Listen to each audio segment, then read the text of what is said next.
सतगुरु नानक जी भाई मर्दाना के साथ संसार की यात्रा करते हुए एक बियावान स्थान में पहुंच गए और वहां एक बेरी का पेड़ था। फिर सतगुरु जी बोले कि मर्दाने, हम यहाँ पर कुछ देर विश्राम करते हैं। फिर भाई मर्दाना जी ने दूसरी ओर देखा तो वहाँ पर एक कब्रिस्तान था। फिर भाई मर्दाना जी ने सतगुरु जी को कहा कि गुरु जी, यहाँ तो कब्रिस्तान है, हम इस स्थान से निकलते हैं और नज़दीक ही कोई कस्बा या शहर होगा तो वहाँ पर हम अपना डेरा जमाएंगे।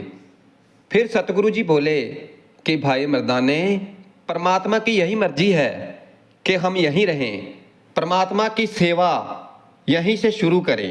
फिर चाहे कोई स्थान भीड़ में हो या एकांत में, सभी स्थान बराबर होते हैं, क्योंकि वो परमात्मा हर जगह है और सभी और अपना प्यार समान रूप से फैला रहे हैं।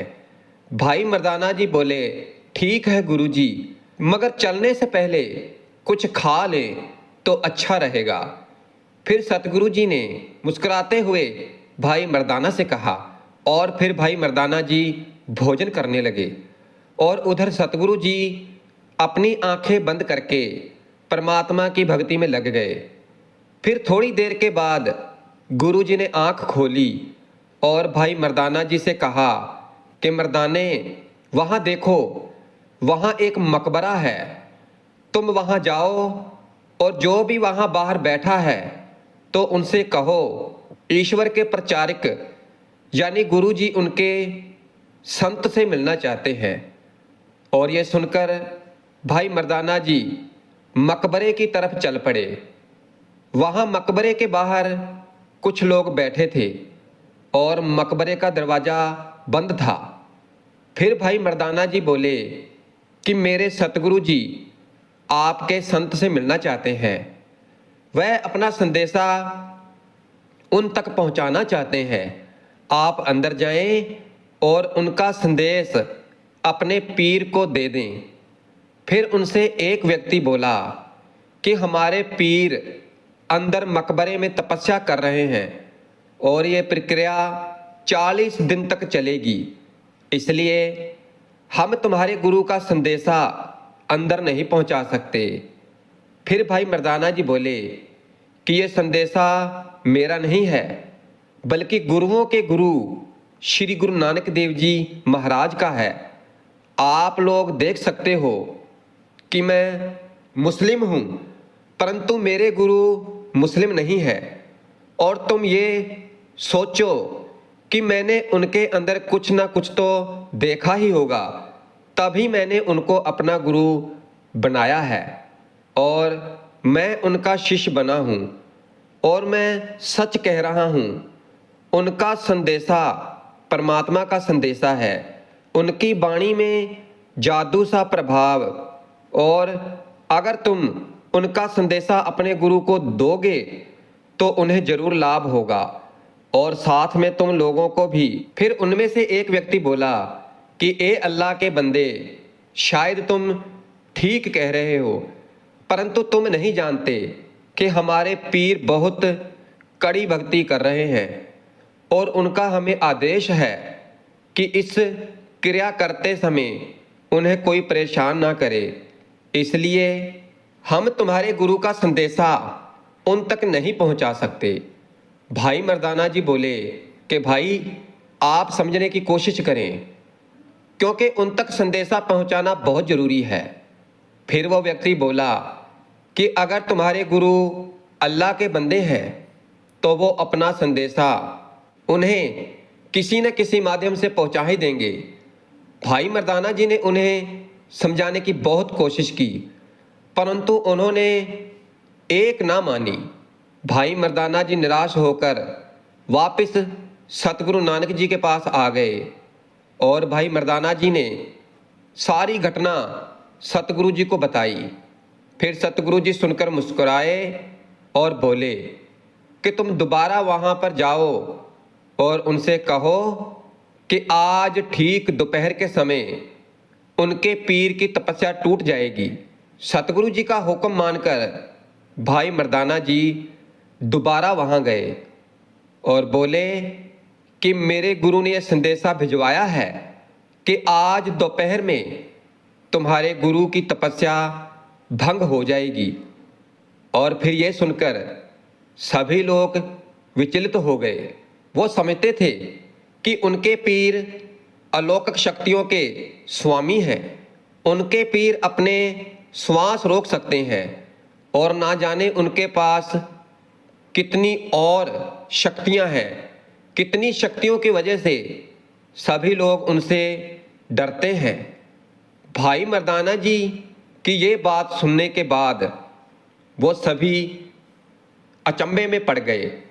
ऐसा कौन सा संत फकीर है जो हमारे पीर के बारे में भविष्यवाणी कर रहा है कि आज ठीक दोपहर में पीर की तपस्या भंग हो जाएगी।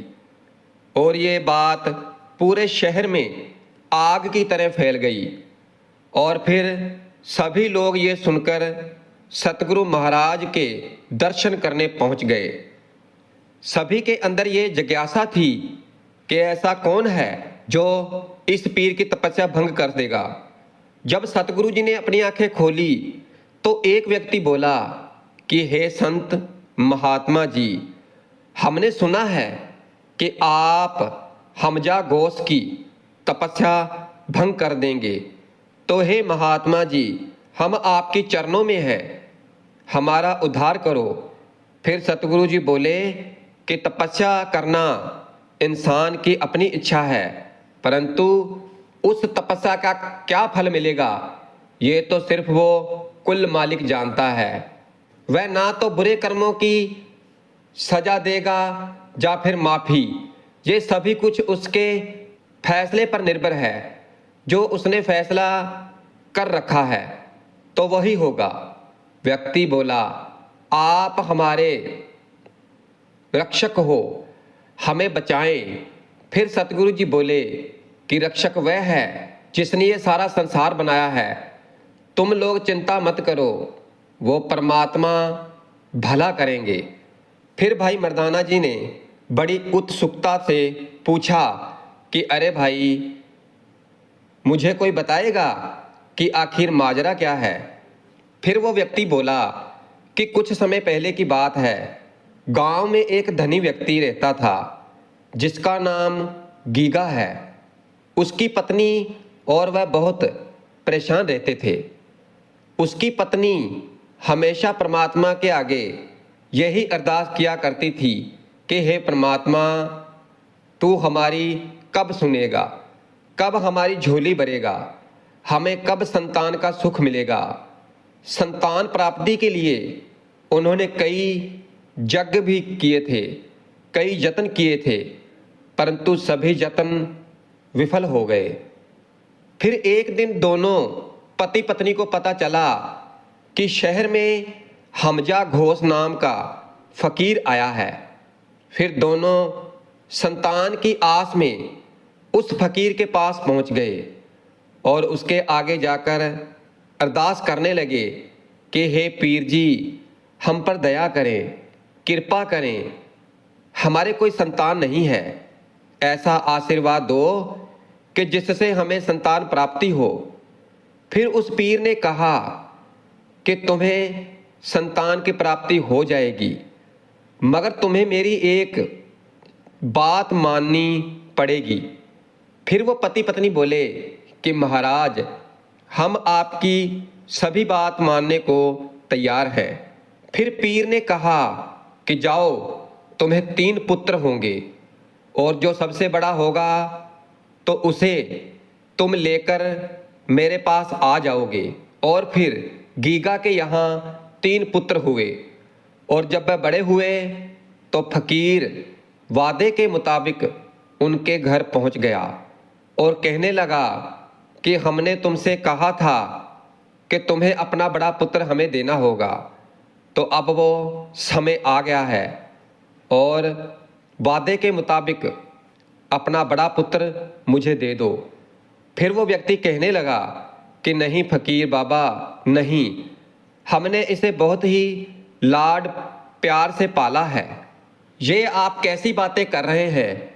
मैं कैसे इसे दे दूं तुम्हें?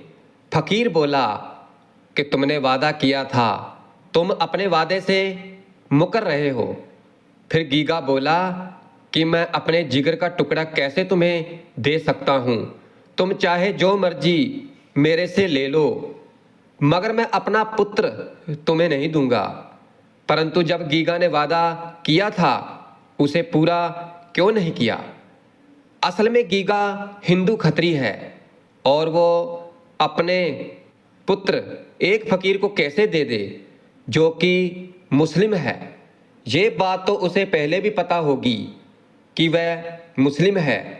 यहाँ एक प्रथा चली आ रही है कि अगर किसी संत फकीर के आशीर्वाद से किसी को संतान मिलती है तो वह फकीर उनसे वादा करता है कि वह उनसे उनका पुत्र लेगा।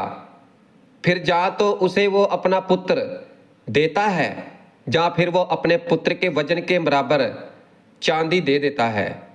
गीगा ने भी यही किया था, परंतु फकीर नहीं माना। फकीर बोला, मुझे सिर्फ बेटा चाहिए। गीगा बोला, नहीं, मैं तुम्हें बिल्कुल नहीं दूंगा। फकीर बोला, तुमने मेरे साथ धोखा किया है, यह झूठों का शहर है, इसलिए मैं तुम्हें ही नहीं, इस पूरे शहर को तपस्या कर कर खाक में मिला दूंगा। गीगा बोला, नहीं पीर, ऐसा मत करना, नहीं ऐसा मत करना। और दूसरी ओर दोपहर होने लगी और ठीक दोपहर में मकबरे की छत का एक टुकड़ा नीचे गिर गया।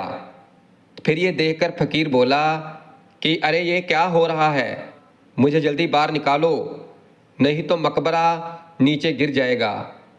फकीर की तपस्या भंग हो गई।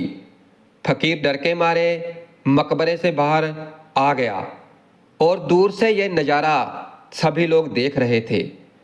और फकीर भी सतगुरु के बारे में जानता था।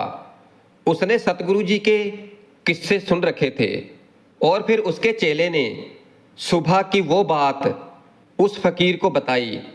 फिर फकीर बोला कि तुम लोगों ने बहुत बड़ी गलती कर दी जो तुमने मुझे उन संत से नहीं मिलने दिया, क्योंकि सच्चे संत के मुख से निकले वचन कभी खाली नहीं जाते हैं। और जो संत एक मकबरे को ढा सकता है, गिरा सकता है, तो वह आगे पता नहीं क्या श्राप दे। चलो उनके पास चलें। और फिर जैसे ही उसने सच्चे पातशाह को देखा तो उसका गुस्सा, भूख, थकान सब मिट गई। सतगुरु जी ने उसे आदर से बिठाया और कहा, वो परमात्मा पिता है और हम उसके बच्चे। संत परमात्मा के दास हैं और हमें ईश्वर के बच्चों को मारना नहीं चाहिए या फिर प्यार करना चाहिए। फकीर बोला, हाँ प्यार करना चाहिए, मगर जो झूठ बोले, संतों का मजाक उड़ाए, तो उन्हें जीने का कोई हक नहीं है। फकीर ने ये बात गीगा और गांव वालों के लिए कही थी।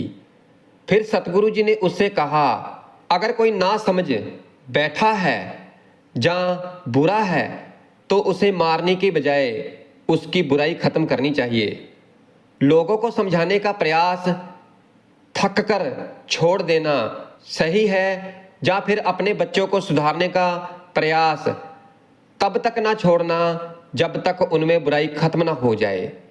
परमात्मा कभी किसी को नहीं मारता, अथवा इंसान के कर्म ही उसे मार देते हैं।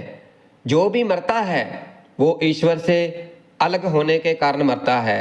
इसलिए जो लोग ईश्वर से अलग हो रहे हैं तो संतों का काम है उन्हें ईश्वर से जोड़ना। जो लोग उस परमात्मा को भूल चुके हैं तो उन्हें परमात्मा की शरण में लाना ही संतों का काम है। फिर फकीर बोला कि गुरुदेव मुझे क्या करना चाहिए? सतगुरु नानक जी बोले, जो सही है। फकीर, तो ये सारा शहर झूठों का है, मुझे ये भस्म कर देना चाहिए। सतगुरु जी, क्या पूरा शहर झूठों का है? फकीर, हाँ पूरा शहर झूठों का है। सतगुरु जी, नहीं, ऐसा कभी नहीं होता। बुरे और अच्छे लोग हमेशा साथ रहते हैं। फकीर, मैंने तो इन्हें आजमा लिया, अब आप खुद ही इन्हें आजमा कर देख लो। फिर सतगुरु जी ने भाई मर्दाना से कहा कि हे मर्दाना, ये लो 2 सिक्के और 2 कागज के टुकड़े।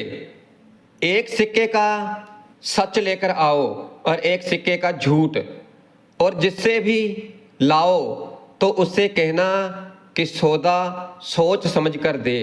फिर भाई मर्दाना जी कई दुकानों पर गए, परंतु कुछ ने उनका मजाक उड़ाया और कुछ ने उन्हें ये कहकर मना कर दिया कि उनके पास ऐसा सौदा नहीं है। फिर अंत में वो एक दुकान पर पहुंचे और दुकानदार से कहने लगे कि मेरे गुरु ने ये 2 कागज के टुकड़े दिए हैं और 2 सिक्के, और मुझे कहा है कि दुकान पर जाकर एक सिक्के का सच ले आओ और दूसरे सिक्के का झूठ। क्या तुम मुझे मेरा सौदा दोगे? और फिर उस दुकानदार ने दोनों कागज पर कुछ लिखा और भाई मर्दाना को वापस वह दोनों कागज के टुकड़े दे दिए।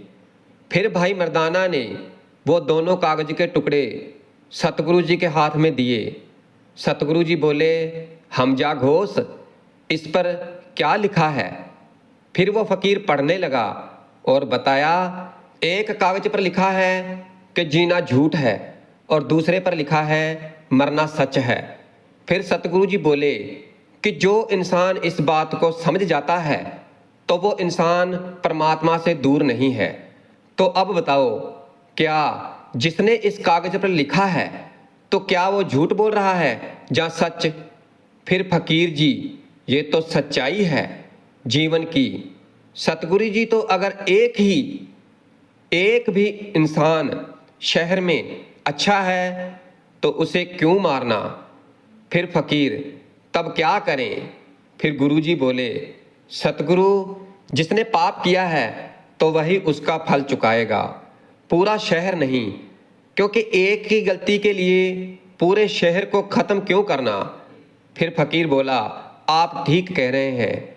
गुरुजी बोले, गीगा ने झूठ बोला, पाप किया है। फिर फकीर बोला, आप ठीक कह रहे हैं गुरुजी, मगर गीगा ने झूठ बोला है, पाप किया है, तो उसे ही सजा देनी चाहिए। फिर सतगुरु जी ने उससे पूछा कि क्या संत को दयाल होना चाहिए या फिर कठोर हृदय वाला? फकीर बोला, आप सही कह रहे हैं गुरुजी, संत का हृदय दयाल होना चाहिए।